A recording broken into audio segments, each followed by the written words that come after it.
जिंदगी भर में मैं अपने माँ बापों को कभी भी माफ नहीं कर सकता हूं, क्योंकि वे बड़े स्वार्थी थे।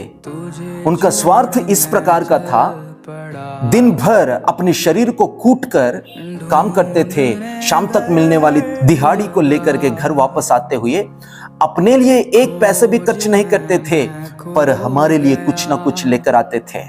हमें खिलाकर आंखों में खुशियां भरकर सो जाते थे।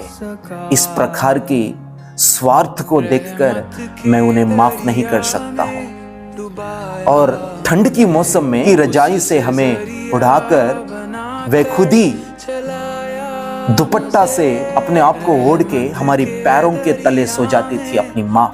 इसलिए मैं उन्हें क्षमा नहीं कर सकता हूं। उनकी पैर पत्थर होने पर भी, उनके हाथ छिदने पर भी हमारी भविष्य बनाना कभी छोड़ा नहीं था।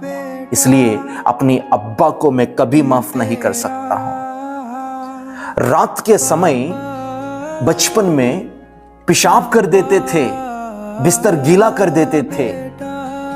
हमें गीला से उठाकर वो खुद ही सोकर हमें सूखा जगह में सुलाती थी। इसलिए मैं अपनी मां को कभी क्षमा नहीं कर सकता। बच्चों को समाज में इज्जत दिलाने के लिए वो घोड़ा उठाने तक शर्माता नहीं था हमारे माँ बाप। इसलिए उन्हें कभी माफ नहीं कर सकता हूं। हमारी जिंदगी को नूर बनाने के लिए वो खुद ही गल गए थे।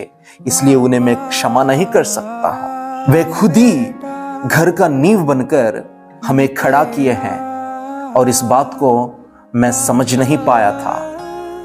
पर अपने आप को समझदार समझने वाला बेसमझदार हूं मैं।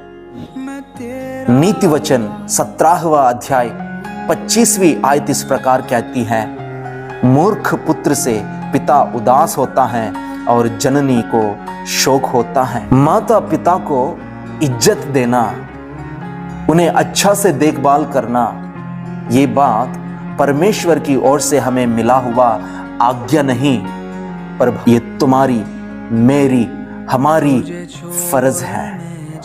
आज की इस मौके को इस्तेमाल करते हुए मैं अब कहना चाहता हूं, माँ और पापा, देखो, जब मैं कुछ भी नहीं था, पर तुम लोगों ने कुछ ना चाहते हुए मेरे से भरपूरी प्रेम दिखाए।